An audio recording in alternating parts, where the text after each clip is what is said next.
অন্য কোম্পানি শুধু বিক্রি করে দেওয়া পর্যন্ত দায়িত্ব শেষ করে, আমরা মানুষকে সম্পূর্ণ হেল্প করছি। এটার মধ্যে 3টে মোড করা আছে। এটা হচ্ছে সোলার দিয়ে চলবে, এটা ব্যাটারিতে চলবে, আর এটা ডাইরেক্ট ইলেকট্রিকে চলবে। দেখুন আমি সোলারে দিয়ে দিলাম, তো এটা চলতে আরম্ভ করেছে। আজকে এটাকে বিজনেস ঠিক আমি বলবো না। ধরুন আপনার অলরেডি ব্যবসা আছে, সেটাকে আপনি সুরক্ষিত রাখতে পারছেন না, তো এই ধরনের সমস্যা থেকে আপনি কে রক্ষা করতে পারেন। হ্যাঁ বন্ধুরা, আপনারা ভিডিও টেলারে কিন্তু ঠিকই দেখেছেন। আজকের এই ভিডিওতে আপনারা দেখতে চলেছেন এমন এক টেকনোলজি, এমন এক পদ্ধতি যার মাধ্যমে আপনি আপনার প্রপার্টিকে বা আপনার সম্পত্তিকে রক্ষা করতে পারবেন। অথবা আপনার ধরুন কোনো চাষের জমি রয়েছে, কোনো বাগান রয়েছে, মাছের ভেড়ি রয়েছে, যেটাই থাকুক না কেন, সেগুলোকে আপনি যদি রক্ষা করতে চান তাহলে খুব সহজেই রক্ষা করতে পারেন। আর এর জন্য কিন্তু আপনাকে কোনো পাহারাদার রাখতে হবে না। এই টেকনোলজি এমনই একটি টেকনোলজি যেটা হচ্ছে অদৃশ্য পাহারাদার, যে টেকনোলজির মাধ্যমে নিজে থেকেই আপনার প্রপার্টিকে রক্ষা করবে। তো ম্যাডাম তো আমাদের সাথে আজকে রয়েছেন।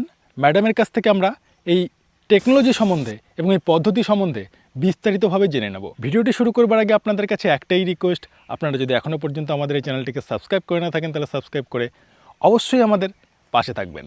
তো চলুন বন্ধুরা, বেশি দেরি না করে শুরু করা যাক।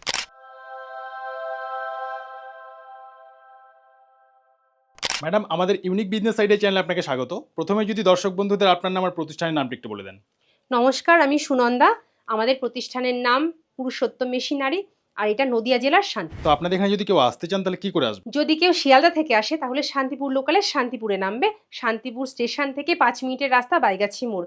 আর যদি কেউ হাওড়া থেকে আসে তাহলে হাওড়া থেকে কাটোয়া লোকাল ধরে গুপ্তিপাড়ায় নামবে, গঙ্গার ঘাট পেরোয় এবারে বাইগাছি মোড়। আর যদি কেউ বাসে আসে, নর্থ বেঙ্গলি হোক বা কলকাতা থেকেই হোক, শান্তিপুর বাইপাস মোড় নামবে। শান্তিপুর বাইপাস মোড় থেকে 1 কিলোমিটার রাস্তা হয়, টোটো করে বাইগাছি মোড়। তো ম্যাডাম, আজকে আমাদের দর্শক বন্ধুদের এই ভিডিওর মধ্য দিয়ে কি দেখাতে চলেছেন? আজকে আমি যেটা দেখাবো, ধরুন আপনার ফার্মিং ব্যবসা অলরেডি আছে, সেটাকে আপনি সুরক্ষিত রাখতে পারছেন না, মানে কোনো পশুর আক্রমণ বা মানুষ চুরি করে নিচ্ছে, এই করে আপনার যেটা রোজগার হওয়ার কথা ছিল সেই রোজগারটা আসছে না, নষ্ট হয়ে যাচ্ছে। তো আপনার ওই ফার্মিংকে কি করে আরও আপগ্রেড করতে পারেন, তো ওই ব্যাপারটাই আমি দেখাচ্ছি। এটা হচ্ছে সোলার ফেন্সিং মেশিন। এটা আমার কাছে আছে সোলার প্যানেল, এটা আছে মেশিনটা, আর এই দিকে আছে যে বেড়া, যেরকমভাবে বেড়া বানাতে হয় তার একটা ছোট্ট ডেমো। তো এটার ডিটেলসও আমি দেখিয়ে দেবো। ধরুন কোনো পশু আপনার জমির মধ্যে ঢুকে যাচ্ছে, হাতি, বুনো শুয়োর, ষাঁড়, গরু, ছাগল, যে কোনো কিছু, বন বিড়াল, ধরুন মানুষে চুরি করছে, তো ওকে তো আপনি সারা রাত্রি ধরে পাহারা দিয়ে আটকাতে পারছেন না। আর যদি আপনি দিনের বেলা বসেও থাকেন, আপনি একদিকে বসবেন, অন্য দিক দিয়ে পশু ঢুকে যাবে। তো ডেয়ারি, গোটারি, পোলট্রি, যে কোনো সেক্টর হোক, ফিশারি বা সবজি চাষ করুন, হাই ভ্যালু ক্রপ নিয়ে এখন প্রচুর চাষ হচ্ছে, ছাদ বাগান, হনুমানের উৎপাতের জন্য ছাদ বাগান করা যায় না, তো সেগুলোকে বাঁচানোর জন্য সোলার ফেন্সিংটা আজকের দিনে ভীষণ জরুরি একটা জিনিস। তো সেটাই আমি দেখি। ফরেস্ট এরিয়াতে যারা থাকেন তারা তো খুব ভালো দেখতে পান ব্যাপারটা।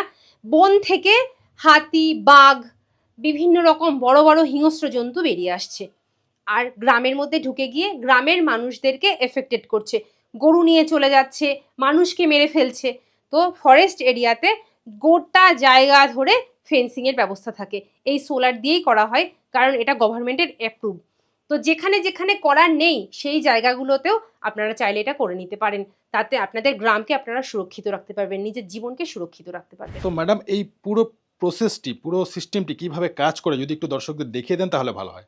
চলুন, আমি একটা জায়গাতে ছোট মতন ডেমোস্ট্রেশন বানানো আছে, সেটাতে আপনাদেরকে দেখিয়ে দিচ্ছি এই মেশিনে কি কি দরকার পড়ে, কিভাবে তার ওটা অ্যাসেম্বল করতে হয়, ওই সেটআপটা আপনারা কিভাবে রানিং রাখবেন, তার প্রপার সিস্টেম আমি শিখিয়ে দিচ্ছি। তো বলেছিলাম যে আপনাদেরকে এই সোলার ফেন্সিংয়ের ডেমো দেখাবো, তো একটা ছোট্ট করে ডেমো বানানো আছে। তো এটা আমি সিস্টেমটা বোঝানোর জন্য দেখাচ্ছি। এই সোলার সিস্টেমের মধ্যে লাগে হচ্ছে ক্লাচ ওয়্যার, যেটা আমি ধরে আছি, আর লাগে ইনসুলেটার, যেটা খুঁটির গায়ে লাগানো হয়। আমার এখানে চেরা বাঁশ দিয়ে করা আছে, কিন্তু যখন আপনি একটু বড় স্ট্রাকচার বানাবেন এই চেরা বাঁশে হবে না, কারণ চেরা বাঁশগুলো দুলছে দেখছেন তো। তো আপনারা করলে বাঁশের করতে পারেন, গোটা বাঁশ দিয়ে করবেন। অথবা সিমেন্টের খুঁটি লাগানো যেতে পারে। সিমেন্টের খুঁটি, লোহার কোনো পাইপ, বা যদি খুব মোটা সোটা কলের পাইপ পান সেগুলো, মরা গাছ, যা কিছু দিয়ে করতে পারেন। খরচ যা দিয়ে কমাতে পারবেন সেটাই ভালো আর কি। আর লাগবে সঙ্গে একটা সোলার প্যানেল, যেটা দেখছেন এখানে। ম্যাডাম, এটা কি সোলার প্যানেলের মাধ্যমে চলে? হ্যাঁ, সোলার প্যানেলের মাধ্যমে চলবে। এটা 12 ঘন্টা দিনের বেলা রোদ্দুরটাতে আপনার এটা দিয়ে চলে যাবে। আর একটা ব্যাটারি রাখবেন, যেটা এই ইলেকট্রিকটা স্টোর করে রাখবে, রাত্রিরে 12 ঘন্টা ওই ব্যাটারি থেকে যেটা কনজিউম করেছে সেটা দিয়ে আউটপুটটা দিয়ে দেবে। আর লাগে একটা মেশিন, তো মেশিনটা এবার দেখিয়ে দিচ্ছি চলুন। তো এই হলো মেশিনটা। এই মেশিনটা আর ব্যাটারিতে যেহেতু জল দেওয়া যাবে না, জল লাগলে নষ্ট হয়ে যাবে, তো সেই কারণে কোথাও একটা একটু শেড মতন বানিয়ে নিয়ে তখন ওর মধ্যে এটা রেখে যে কোনো একটা ঘরে রেখে দিতে হবে, যে কোনো একটা ঘরে রেখে দিতে হবে। এটার মধ্যে 3টে মোড করা আছে। এটা হচ্ছে সোলার দিয়ে চলবে, এটা ব্যাটারিতে চলবে, আর এটা ডাইরেক্ট ইলেকট্রিকে চলবে। তবে ইলেকট্রিকেরটাই না গভর্নমেন্ট অ্যাপ্রুভ নয়, সেই জন্য ইলেকট্রিকেরটা চেষ্টা করবেন ব্যবহার না করতে। আর এই যে সোলার প্যানেলের যেটা আছে এটা দিয়ে আমি দেখিয়ে দিচ্ছি। আর যেহেতু এটা দিনের বেলা ব্যাটারির দরকার নেই, কারণ ডাইরেক্টই পেয়ে যাচ্ছে। আর আপনারা ব্যাটারি কানেকশানটা করে রেখে দেবেন, রাতের জন্য হবে। দেখুন এখানে 24 ঘন্টার মোড করা আছে আমাদেরটাতে, হ্যাঁ, চাইলে আপনি এটা 12 ঘন্টার মোডেও করে নিতে পারবেন, দিনের বেলাতে যদি শুধু দিতে চান বা রাতে দিতে চান। আর যাদের 24 ঘন্টার জন্যই দরকার তারা এই মোডটা করে রাখবেন 24 ঘন্টার। হ্যাঁ, দেখুন আমি সোলারে দিয়ে দিলাম, তো এটা চলতে আরম্ভ করেছে। যখন স্টার্ট হবে তখন এই আওয়াজটা যে হলো, এই আওয়াজটা হবে সাইরেন থেকে। আর যখন কোনো পশু বা কোনো মানুষ যে কিছু টাচ করবে তখন ওই আওয়াজটা আবার হবে। আর এই যে টিকটিক করছে না, এই আওয়াজটা মানে এটা চালু আছে মেশিনটা, টিকটিক আওয়াজটা করতেই থাকবে, তাই তো? হ্যাঁ হ্যাঁ। তো এটা আমি আবার করে দেখাচ্ছি। হ্যাঁ, এই আমি এটা খুলে দিলাম, দেখুন থেমে গেল।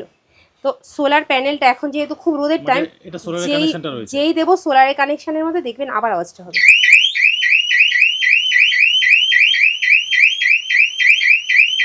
এই হলো সিস্টেম। আর এটা আর্থিংটা এর সঙ্গে কানেকশন জুড়ে দেওয়া আছে। এই হলো আর্থিং এর কানেকশন। যদি আপনারা অনেক বড় জমিতে করেন তো আর্থিং বেশি দিতে হবে। আমাদের ছোট্ট জায়গাতে বলে একটা আর্থিং করা আছে, একটা জাস্ট লোহার শিক নিয়ে মাটির নিচে বসিয়ে দেওয়া আছে। আর এটা এইভাবে আর্থিংটা করা আছে, দেখুন।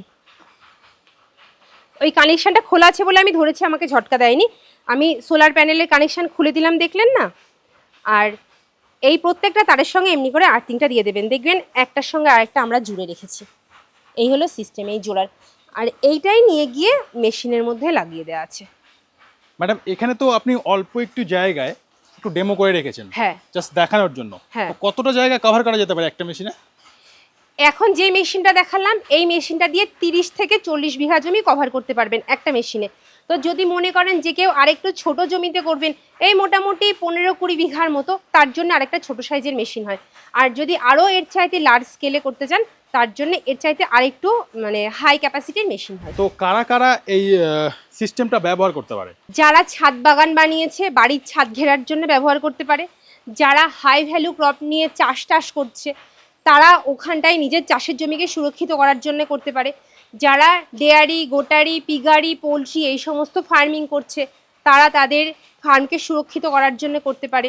যেমন যদি পোলট্রি সেক্টরে নিয়ে কেউ কাজ করে তাদের তো খুব ভালো অভিজ্ঞতা আছে, শেয়াল, বন বিড়াল, মুরগি নিয়ে চলে যাচ্ছে। যদি ডেয়ারি হয় তাহলে রাত্রিরে বাছুর জন্মাচ্ছে, সকালবেলায় উঠে মালিক দেখছে বাছুরটা আর নেই, শেয়াল নিয়ে চলে গেছে। তো এই ধরনের সমস্যা থেকে আপনি আপনার এই সমস্ত ফার্মিং সেক্টরকে রক্ষা করতে পারেন। শুয়োর, হাতি, তারপরে হচ্ছে ষাঁড়, গরু, এগুলো চাষের জমিকে নষ্ট করে, তো সেগুলো এখান থেকে আপনি প্রোটেকশন পাবেন। যা কিছু টাচ করবে তাতেই এমন একটা ঝটকা খাবে, সেই ঝটকার ভয়ে ওই প্রাণীটা পালাবে। আর যদি মানুষও চুরি করতে আসে, যদি লাঠি দিয়ে টাচ করে বা প্লাস দিয়ে টাচ করে, যা কিছু দিয়ে টাচ করুক না কেন তাতেই ঝটকা খাবে। শুধু ঝটকা দেবে, তাই তো? হ্যাঁ। এতে কোনো সমস্যা হবে না তো? না না না, এটা ডিসি কারেন্ট, যেহেতু এটা ডিসি কারেন্ট সেই জন্য কোনো সমস্যা নেই। আর এটা হচ্ছে 12 ভোল্ট কনজিউম করে আর আউটপুট দেয় 9.7 কিলোওয়াটে। তো খুব ভালো মতন ঝটকা খাবে, বুঝতেই পারছেন যে কত পরিমাণ ইলেকট্রিকের আউটপুট দিচ্ছে। আচ্ছা ম্যাডাম, এটা তো একটি ছোট ডেমো দেখালেন আপনি। তো এই ইনস্টলেশন বড়ভাবে যদি কোথাও করতে হয় কত দূর পর্যন্ত আপনারা কি এগুলো করে দিয়ে আসতে পারবেন? আমরা গোটা ভারতবর্ষের সব জায়গাতে এটা ডেলিভারি দিতে পারবো। আর এটা অ্যাসেম্বল করা ভীষণ সহজ। যদি আপনারা চান ভিডিও কলে দেখে নিতে সেটা দেখাতে পারবো, যদি মনে করেন এসে দেখে নেবেন সেটাও সম্ভব। আর তারপরেও যদি মনে হয় আপনি বুঝতে পারছেন না তো আমাদের লোক গিয়ে করে দিয়ে আসবে। আচ্ছা ম্যাডাম, এগুলো বলছেন আপনি কোনো বাগানের জন্য অথবা কোনো মাছের ভেরির জন্য ব্যবহার করা যেতে পারে, নিজের বাড়িতেও কি এটা লাগানো যেতে পারে? যদি আপনার বাড়িতে ছাদ বাগান থাকে তাহলে ছাদ বাগানকে সুরক্ষিত রাখার দরকার হয় মানুষ আর হনুমানের হাত থেকে। তো এটা হনুমানও ঝটকা খাবে, মানুষও ঝটকা খাবে। আপনি ছাদ বাগানে ব্যবহার করতে পারেন। আর যদি কোনো কারখানা থাকে, কারখানাতে মানুষের চুরি আটকানোর জন্য যদি আপনার প্রয়োজন পড়ে, তো আপনি সেক্ষেত্রেও এটা ব্যবহার করতে পারেন। পাঁচিলের ওপর দিয়ে দিতে পারবেন। যদি জমিতে দেন তাহলে উচ্চতাটা অনেক বেশি দিতে হবে, অন্তত 5 ফুটের ওপর হাইট করতে হবে, না হলে আপনি হনুমানও আটকাতে পারবেন না। আর যদি পাঁচিলের ওপর দেন তো দুখানাতেই হয়ে যাবে, যেহেতু আপনাকে আর্থিং করতে হচ্ছে, 2 তারের আর্থিংয়ে পেয়ে যাবে। মানে এই আর্থিংটা তো করতেই হবে। আর্থিংটা করতেই হবে। যদি ছোট জমি থাকে, আমাদের এইখানটা জায়গাটা ছোট, একটা আর্থিং করা আছে। আর যখন আপনার জায়গাটা বড় হবে তখন আপনি জায়গা অনুযায়ী 3টে-4টে আর্থিং করে নেবেন, কানেকশনটা খুব ভালো পাবে। আচ্ছা ম্যাডাম, মার্কেটে হয়তো আরও অনেক কোম্পানি রয়েছে যারা এই ধরনের সিস্টেমগুলোর উপর কাজ করে থাকে, তো দর্শকরা তাদের কাছে না গিয়ে আপনাদের কাছে কেন আসবে? আমরা মানুষকে সম্পূর্ণ হেল্প করছি। অন্য কোম্পানি শুধু বিক্রি করে দেওয়া পর্যন্ত দায়িত্ব শেষ করে, আর আমরা আপনার জমি কতটা, সেখানে কিভাবে আপনাকে অ্যাসেম্বল করতে হবে, তাতে আপনার কত কি খরচা পড়বে, না পারলে লোক পাঠিয়ে সব রকমের গাইড করছি। আর ওয়েস্ট বেঙ্গলে শুধুমাত্র আমাদের এই একটা কাউন্টার রয়েছে যেখানে আপনি এসে দেখে নিতে পারবেন। তো সেই কারণে যারা ওয়েস্ট বেঙ্গলের মানুষ আছে তাদের কাছে আমরা ছাড়া আর অপশানই নেই। আচ্ছা ম্যাডাম, আপনি বলছেন মাছের ভেড়িতে লাগানো যেতে পারে, তো পুকুরের ধারে যদি মাছের ভেড়িতে লাগায়, যদি এই তারগুলো যদি জলের সাথে কানেক্ট হয়ে যায় কোনোভাবে, তো কোনো রকম প্রবলেম হবে না তো? ইলেকট্রিক কানেকশনের ব্যাপার থাকে। যখন আপনারা কোনো ভেড়িতে লাগাবেন, ভেড়িতে দেখবেন জলের সাইড দিয়ে অন্তত একটা ভালো মতন আল থাকে, চেষ্টা করবেন ওই আলের ওপর দিয়ে দিতে। আর তারটা যেহেতু টাইট করে আটকানো থাকবে, তো তারটা জলে পড়ে যাওয়ার কোনো চান্স নেই। আর যেহেতু এটা ডিসি কারেন্ট, এটা ঝটকাই খাবে, কেউ মরবে না। তো এর জন্য এটাতে ভয় পাওয়ার কিচ্ছু নেই। আর মাছের ভেড়িতে অবশ্যই লাগাবে। যখন ঝটকাটা ইসে হবে তখন তো মেশিন অটোমেটিক বন্ধ হয়ে যাবে কি? না, মেশিন বন্ধ হবে না। যখন ও টাচ করবে তখন ও ওই টাচে যে মানে ভয় পেল, ইলেকট্রিকে যদি আপনি কখনো শক খেয়ে থাকেন তাহলে আপনার জানা আছে যে শকে একটা মানে টেনে ঝটকা যে মারে, ওটা একটা বেশ ভয়ই লাগে। আর এটাতে তার থেকে অনেক বেশি ঝটকা খাবেন, কারণ এর ইনপুট হলো 12 ভোল্ট আর এর আউটপুট হলো 9.7 কিলোওয়াট। তো ঝটকাটা কি পরিমাণ হবে একবার আন্দাজ করুন, কারণ বাড়ির কারেন্টের অর্ধেক থাকে। তো ওই ঝটকার ভয়ে আর কেউ কাছে যাবেই না। আপনাকে সিসি ক্যামেরা লাগিয়ে পাহাড় দেওয়ার দরকার নেই। সিসি ক্যামেরাতে কি হয়, কে চুরি করতে এসেছে তাকে হয়তো দেখতে পেলেন, যদি অচেনা লোক হয় তাকে আপনি কিছুতেই আটকাতে পারবেন না। আর পশুদের তো সিসি ক্যামেরা দিয়ে আটকানোর কোনো প্রশ্নই আসে না। আর যদি কোনো মানুষ এমনি করে বা পশু এমনি করে যদি ঝটকা খায়, ভয় পায়, ও আর ওর কাছে আসবে না। আপনি প্লাস দিয়ে হোক, লাঠি দিয়ে হোক, যে কোনোভাবে এটাকে যদি টাচ করেন তাতেও আপনি ঝটকা খাবেন। ম্যাডাম, আপনি কিছুক্ষণ আগে বলেছেন যে পোলট্রি ফার্মে লাগানো যেতে পারে, তো পোলট্রি ফার্মে লাগালে যে পোলট্রি মুরগিগুলো থাকবে তারা তো নিজেরাই ঝটকা খাবে। ঠিক কথা। মুরগিগুলো ঝটকা খাবে না। মুরগির যে বেড়া দেওয়া আছে না, ঘরটা, যে ঘরটা বানাবে সেটা তো কোনো লোহার তারের বেড়া দিয়ে সাধারণত বানানো হয়। তো ওর বাইরে খানিকটা অন্ততই এতটুকু প্যাসেজ ফাঁকা রেখে তারপর বাইরে দিয়ে করবেন। আর এটা বানানোর খরচ বেশি হয় না। আপনি পিলার দিয়ে এই এতটা মতন ডিস্টেন্স করে এক একটা তার যদি লাগান, শেয়াল আর বন বিড়াল এইটাই সবচাইতে বেশি এফেক্ট করে পোলট্রির ফার্মগুলোতে। তো সেখান থেকে আপনি বাঁচাতে পারবেন। আরও আমি বলেছিলাম ডেয়ারি আর গোটারির কথা। তো ডেয়ারির ক্ষেত্রে আপনি গরু শক খাবে এটা তো আপনি ভাবছেন, তো গরু আপনার শক খাবে না। আপনি একটা ভেতর দিয়ে যা হোক কিছু দিয়ে একটা পার্টিশন করে রাখেন, যদি আপনার গরু ভেতরে ফার্মের ভেতর যদি ঘুরে বেড়ানোর সিস্টেম থাকে, তার বাইরে দিয়ে তো তাহলে শেয়াল ঢুকতে পারবে না। একটু নিচু করে দেবেন, খুব বেশি উচ্চতার দরকার নেই। আর ডেয়ারি ফার্মে সাধারণত মানুষ চুরি করতে আসে না। আপনি যদি গোটারিতে করেন সেক্ষেত্রেও একই সিস্টেম করবেন, তো ওতে আপনার খরচ এমন কিছু বাড়বে না। ম্যাডাম, এই সিস্টেমটি নেওয়ার জন্য আপনাদের সাথে যদি যোগাযোগ করতে চান তাহলে কি করে যোগাযোগ করবেন একটু বলে দেবেন। আমাদের এই জায়গাটা হলো নদিয়া জেলার শান্তিপুর। যদি আপনারা যেরকমভাবে আমি ঠিকানা বললাম তাতে চলে আসতে পারেন তো চলে আসবেন, আর তাতেও যদি অসুবিধে মনে হয় আমাদের যে স্ক্রিনে নাম্বার দেওয়া আছে এই নাম্বারে ফোন করবেন। ফোন করলে আপনাদের পুরো গাইড করে দেবো। আর যদি আসতে অসুবিধা থাকে তাহলে আমরা কুরিয়ারে বা ট্রান্সপোর্টে আপনাদের মাল পাঠিয়ে দেবো। তো ম্যাডাম, আপনাকে অসংখ্য ধন্যবাদ আপনার মূল্যবান সময় আমাদের দেওয়ার জন্য। নমস্কার।